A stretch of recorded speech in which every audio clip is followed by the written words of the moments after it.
कहानी की शुरुआत में हम टाइलर नाम के एक अमीर लड़के को देखते हैं जिसने अपनी गर्लफ्रेंड मार्गॉट के साथ डिनर डेट पर जाने का प्लान बनाया। वो दोनों हॉथरोन नाम के एक महंगे रेस्टोरेंट में जाने वाले थे जिसका मालिक शेफ जूलियन था। ये रेस्टोरेंट एक आइलैंड के बीचों बीच बना हुआ था, इसीलिए वो दोनों एक बोट लेकर आइलैंड तक पहुंचे। उनके अलावा वहाँ और भी कई अमीर लोग मौजूद थे। खैर जल्द ही सब लोग रेस्टोरेंट में पहुंचे जहाँ हेड वेट्रेस एल्सा ने उनका स्वागत किया। फिर उसने सारे गेस्ट्स को पूरा रेस्टोरेंट घुमाया। एल्सा ने कहा कि यहाँ का स्टाफ बिल्कुल परिवार की तरह मिलजुल कर रहता है। वो सब सुबह 6 बजे से लेकर रात 2 बजे तक मन लगाकर काम करते हैं। आखिरकार सारे गेस्ट रेस्टोरेंट में जाकर अपनी अपनी सीट्स पर बैठ गए। उनके ठीक सामने किचन थी जिसमें कई सारे शेफ बड़ी बारीकी से डिनर तैयार करने में लगे हुए थे। तभी एल्सा ने सभी गेस्ट को समझाया कि देखो खाना आपके सामने ही बनेगा, लेकिन फोटो मत खींचना, वो अलाउड नहीं है यहाँ पे। इसके बाद जब उनका मेन शेफ वहाँ पहुँचा तो एल्सा ने उसे बताया कि टाइलर अपने साथ किसी मार्गॉट नाम की लड़की को लाया है,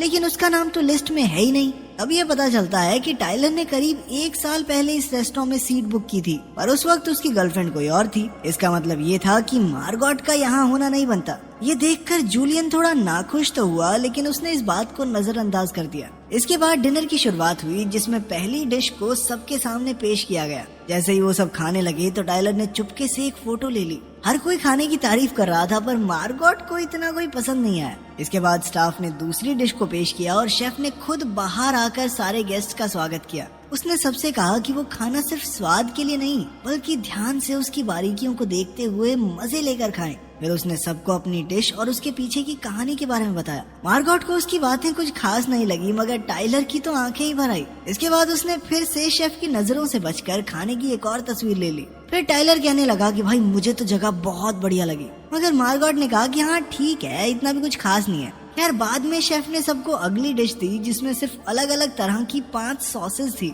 लेकिन उसके साथ उसने ब्रेड नहीं दी क्योंकि उसका मानना था कि ब्रेड तो साले गरीब खाते हैं। ये सुनकर बिजनेसमैन ने कहा कि ये कैसी बचकानी बात हुई और उसने एल्सा से ब्रेड लाने को कहा।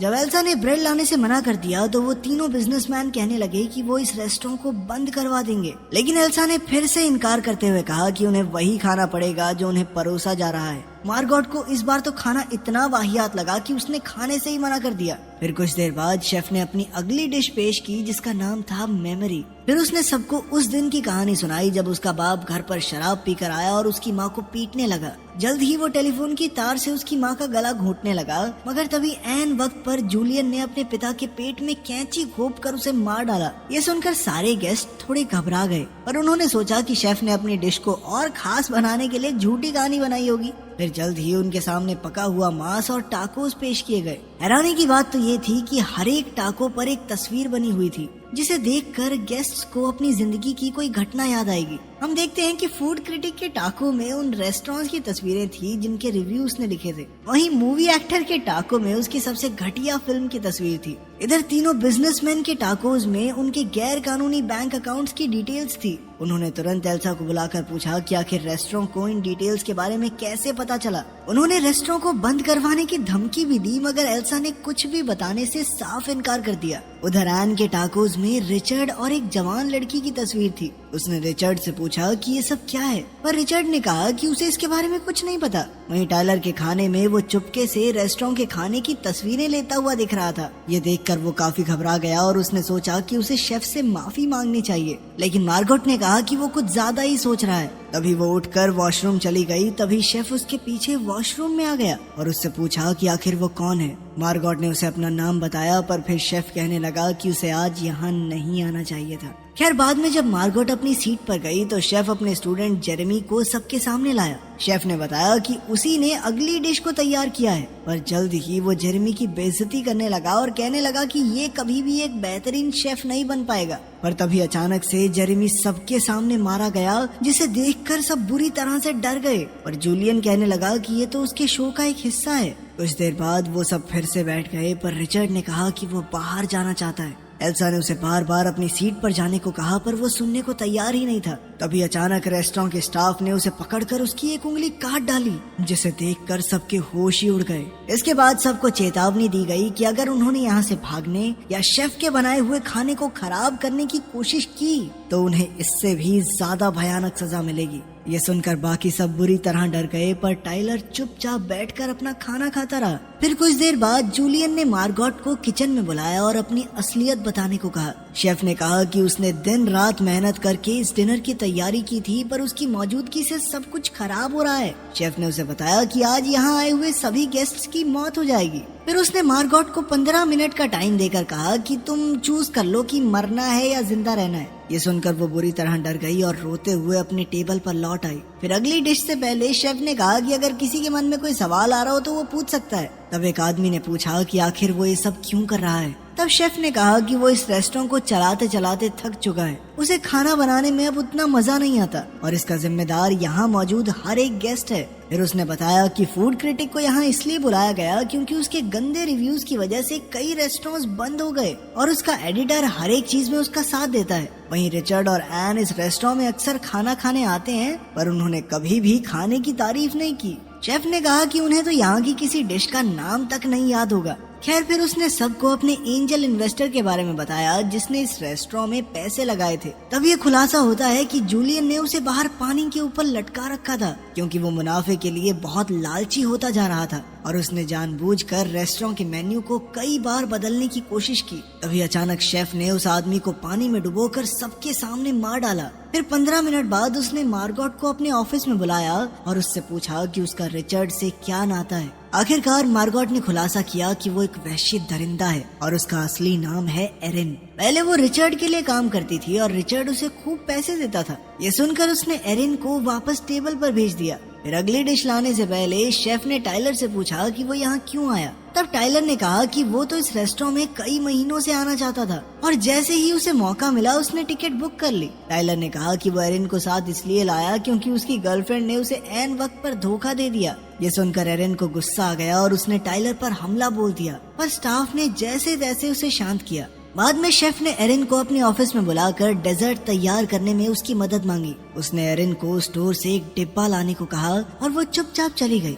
इधर मूवी स्टार ने कहा कि उसने ऐसा कौन सा गुनाह किया है कि उसे ये सजा दी जा रही है, जिस पर शेफ ने जवाब दिया कि तेरी एक फिल्म बहुत बेकार थी, पूरा मूड खराब हो गया मेरा देख के। उधर एरिन स्टोर जाने की बजाय शेफ के घर में घुस गई जहाँ एक बंद दरवाजा था। उसने अंदर जाने की कोशिश की, पर तभी एल्सा ने चाकू से उस पर हमला कर दिया और दोनों में हाथापाई शुरू हो गई। अचानक एरिन ने अनजाने में एल्सा को जान से मार डाला। वो काफी घबरा गई, पर फिर वो एल्सा की चाबी लेकर शेफ के कमरे में घुस गई। वहाँ उसे शेफ की बहुत सारी तस्वीरें और अखबार के आर्टिकल्स दिखाई दिए। हर तस्वीर में वो गुस्से में था, पर उसकी सबसे पुरानी तस्वीर में वो हंस रहा था। ये तब की बात है जब वो एक बर्गर की दुकान में काम करता था। वहाँ उसे एम्प्लॉय ऑफ द मंथ का अवार्ड मिला था, जिसे पाकर वो बेहद खुश था। तभी एरिन को एक रेडियो दिखा और उसने तुरंत कोस्ट गार्ड से संपर्क करके इस रेस्टोरेंट के काले सच के बारे में बता दिया। इसके बाद वो डब्बा लेकर रेस्टोरेंट लौट आई। जल्द ही कोस्ट गार्ड रेस्टोरेंट के बाहर आ पहुंचा तो जूलियन ने सबको धमकी देकर कहा कि कोई भी उसकी शिकायत नहीं करेगा, ठीक है।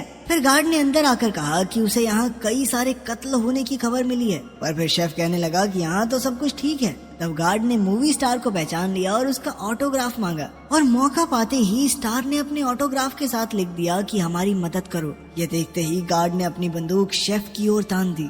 आखिरकार सबने चैन की सांस ली और गार्ड को शेफ की सारी सच्चाई बता दी। मगर तब ये खुलासा होता है कि गार्ड की बंदूक तो नकली थी और सारा स्टाफ हंसने लग गया। फिर शेफ ने कहा कि ये कोई गार्ड नहीं है, मेरे लिए काम करता है ये। आखिरकार शेफ ने आखिरी डिश पेश की तो एरिन को एक तरकीब सूझी। वो कहने लगी कि उसे खाना पसंद नहीं आया। इससे शेफ थोड़ा परेशान हो गया और पूछने लगा कि क्या पसंद नहीं आया तुम्हें। वो कहने लगी कि उसे बहुत भूख लगी है और शेफ उसे अच्छा खाना नहीं खिला पाया। ये सुनकर तो शेफ की ईगो पे बात आ गई और वो एरिन से पूछने लगा कि वो क्या खाएगी। तब एरिन ने कहा कि वो अमेरिकन चीज बर्गर और फ्राइज खाना चाहती है, जिसके बाद शेफ तुरंत किचन में जाकर खाना बनाने में जुट गया। बर्गर बनाते हुए उसे अपने पुराने दिन याद आ गए जब वो काफी खुश हुआ करता था। आखिरकार उसने एरिन को बर्गर दिया, जिसे खाकर वो बहुत खुश हुई। उसने शेफ की बहुत तारीफ की, जिससे वो बेहद खुश हो गया। फिर एरिन ने कहा कि वो बाकी के बर्गर पैक करवा कर ले जाना चाहती है। शेफ ने कुछ सोचकर उसे बर्गर पैक करके दे दिए, जिसके बाद उसने शेफ को पैसे दिए और जाने लगी।